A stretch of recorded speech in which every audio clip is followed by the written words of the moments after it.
This is Susan Kellner from the Ontario Pesticide Education Program. I'm going to go over Chapter 18, Drift of Pesticides, with you from the Grower Pesticide Safety Course Manual. It will take us about 20 minutes to review this information.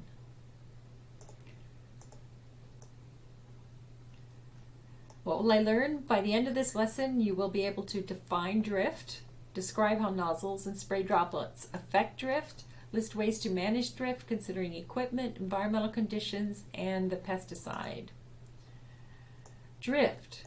Drift is the movement of pesticides through the air away from the target area. There are two types, spray drift and vapor drift. Our goal is to get the pesticide from the application equipment to the intended target, avoid harmful effects to adjacent crops, nearby plants and animals, and areas of human activity. Spray drift is the movement of spray droplets away from the target area. Small and large droplets, and the small droplets drift more easily than the large droplets. Granules and powder will drift as well, and this happens when planting treated seed. Particles drift, and pesticides are in those soil particles, and we can get damage at that time as well. Vapor drift is the invisible movement of spray pesticide vapors away from the target area. So you're not going to see this happening. Some pesticides change into a vapor state after a period of time in the soil, in the air, or on the plant, and they can travel several kilometers. Factors affecting spray drift, we can think about the equipment. So we want to reduce the drift. Nozzles, spray droplet size will affect that. Travel speed has some effect on drift.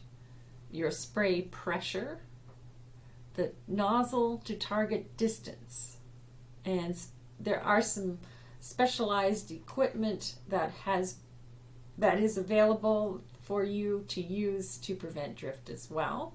So we have to think about equipment. We're also going to think about the environment, wind speed, wind direction, temperature and relative humidity, and sensitive areas. And we also want to think about the pesticide itself. As we know, there are some volatile formulations. We've discussed that in the environment section and in our formulation chapter as well. Adjuvants, how adjuvants are sometimes drift retardants and can help with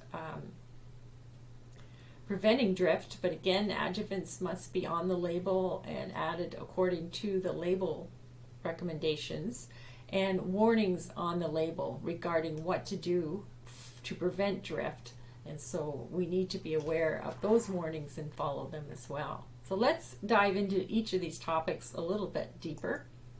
First, with nozzles. Nozzles will give us the droplet size. Managing drift starts with that initial size of that spray droplet from the application equipment. So again, small droplets will drift further than large droplets. The initial droplet size is determined by the type of nozzle you're using and the operating pressure for that nozzle. So when we choose nozzles, there is a spray nozzle classification. Nozzles are classified by the droplet size that they produce. Pesticide labels will now state the droplet size that must be used when you're applying a particular product, a certain product. The droplet size is color-coded in the nozzle catalogs to make it a little bit easier for everyone. And here you can see the color classifications. So very fine, red, fine, medium, coarse, very coarse, extremely coarse. And you can see on an XRT jet table here the different spray droplet sizes produced by the different nozzles. Nozzle description. What do the letters and the numbers mean, None? Okay, for example, we have AI 11004 VS. AI air induction, 110 the degrees of the angle coming out of the nozzle, 04 VS. And we'll just move this down. Okay, so air induction, air mixes with the spray liquid for a larger droplet. Air induction nozzles will give you a larger droplet. 110, the spraying angle of 110 degrees, the angle coming from the nozzle. 04, 0.4 US gallons per minute. That is referred to as the nozzle rate for that nozzle. And VS is the material used. So in this case, it's VZ Flow stainless steel. So that gives you an idea of what it's made of. The color of the nozzle represents the nozzle rate. So it represents the nozzle rate of 0.4 US gallons per minute, not the color coding for the droplet size. So remember that, that's different color coding that will be in the nozzle catalog, but the actual color of the nozzle represents the nozzle rate. When choosing nozzles, don't confuse this nozzle rate color code with the droplet size color code. Two separate things. Okay, operate nozzles at the pressure recommended to give you the spray pattern and angle that you need. So pressure, spray droplets change size with pressure. Higher pressure creates smaller droplets. Use the pressure recommended for the nozzle. When you purchase a nozzle, there's a range that nozzle needs to be used at, and you need to use that. So you can see here the smaller, higher pressure, smaller droplets that are generated. Spray angle, usually 80 or 110 degrees. Nozzles with 110 degree spray angle allow the boom to be closer to the target than the 80 degree angle. So closer you are to the target, of course, you're going to reduce drift. You're going to get those spray droplets contacting with the soil or plant sooner. Travel speed and nozzle to target distance. Travel speed first. Faster travel speed could increase drift. Faster speed creates air currents, and those air currents could break the droplets up into smaller droplets and distort the spray pattern. So travel at a consistent speed and think about how fast you're going to go. Nozzle to target distance. If you position that boom at the height recommended for the nozzles, the height is usually about 20 inches, 50 centimeters for the 110 degree nozzles. For air blast spraying, position to match the profile of the target and redirect the spray for different crops. And there's lots of information about this on Sprayers 101. So go to that website and you can get more information on application equipment and how to reduce drift. The specialized equipment can be used to reduce drift. Some examples: wick weeders, deflectors, perforated screens, nozzle hoods. Those things are available to buy and use and equip your sprayer with.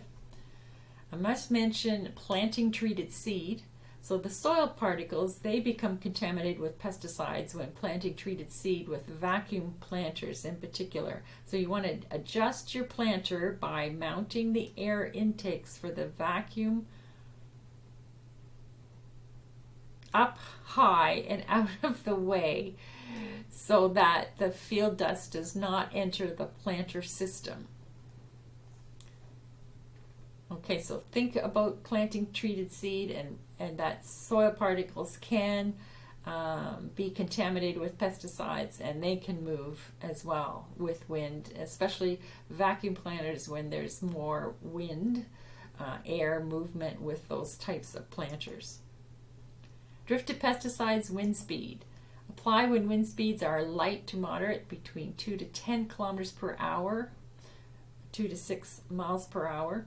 And higher wind speeds increase the chance of drift. So some wind is necessary when spraying. If there is no wind, there is a danger of drift, because when there's no wind, Spray droplets can hang like a cloud or a fog and stay suspended. If wind develops later, that cloud then blows off target. So the best practice is delay spraying until there is some wind movement or mixing of the air. Wind speed. Measure the wind speed at boom height with a wind meter. Write it down, keep a record, and do this for each application. Look for signs of wind speed. So we can have a flag, and if the flag is waving slightly, leaves, we can look at the leaves, they're rustling slightly, it's probably okay to spray. Green light, spray. If we have a flag that's straight out and small trees are moving and swaying, not so good, and that would be a red light, do not spray. Drift of pesticides. Wind direction. Spray when winds blow away from sensitive crops in public areas. Right. So this case, you can see the water on the left-hand side of our presentation, and then the sprayer can move closer to that area because the wind is taking the pesticides or any of the drift that might happen away from the water area. Use a compass to determine the wind direction and write it down.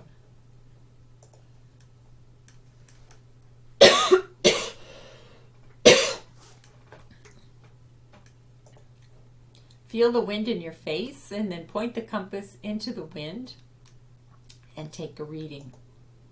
Keep monitoring the wind direction and stop when the direction shifts towards sensitive areas. Always be cognizant when you're out spraying of what's going on with the wind. Let's talk about temperature and relative humidity. Drift can increase on a hot, dry day.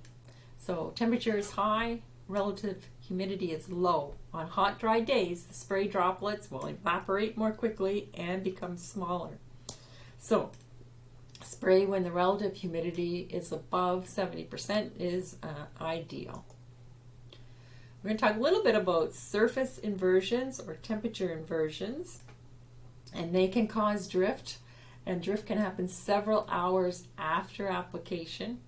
What happens is the cool, dense air near the ground is trapped under the layer of warmer, lighter air, and the spray droplets float like a fog over the treated area, so they're trapped. And delaying spraying in the morning until temperature has risen by 2 to 3 degrees and winds start to move the air is a way to avoid this temperature inversion drifting. All right, so just wait until that ground gets a chance to warm up. Sensitive areas. Buffer zones are areas that are left untreated to protect the sensitive areas, and you read the label to find out the spray buffer zones you need to use for that certain product.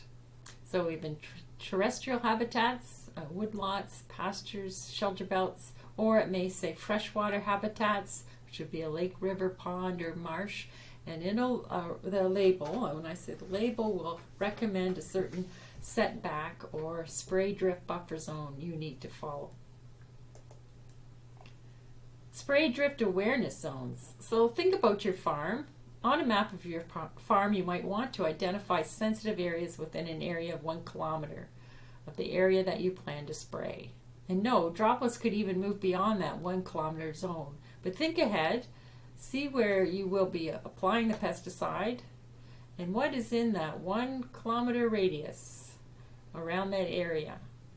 And think how you need to prevent drift and minimize it, and follow the label directions.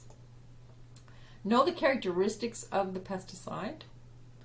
We've talked again about this a little bit under the environment chapter and the formulation chapter, but we have volatile formulations. So you want to choose formulations with low volatility if you can to prevent drift. And when you're using volatile formulations and must, follow the label to the T. Dicamba is a herbicide that is known to drift. Dicamba product formulations have been improved over the years to help reduce drift. And also there are recommendations on the label that must be followed to make sure that you reduce drift when you're using that product. Adjuvants. An adjuvant could affect droplet size and reduce drift. Use an adjuvant when the label directions state to use an adjuvant. And label statements about environmental hazards. Follow spray drift buffer zones, droplet size on the label, boom height, wind speed, and temperature statements for those specific products. If you do end up with a pesticide drift incident, you need to report an incident. Report a pesticide drift incident by phoning the district office of the Ontario Ministry of the Environment, Conservation and Parks. Outside the hours when your district office would be open between 8:30 and 5 p.m., you would call the Spills Action Center. So you search online for the phone number of the district office or call the Spills Action Center. The 1-800 number is 24 hours, 7 days a week.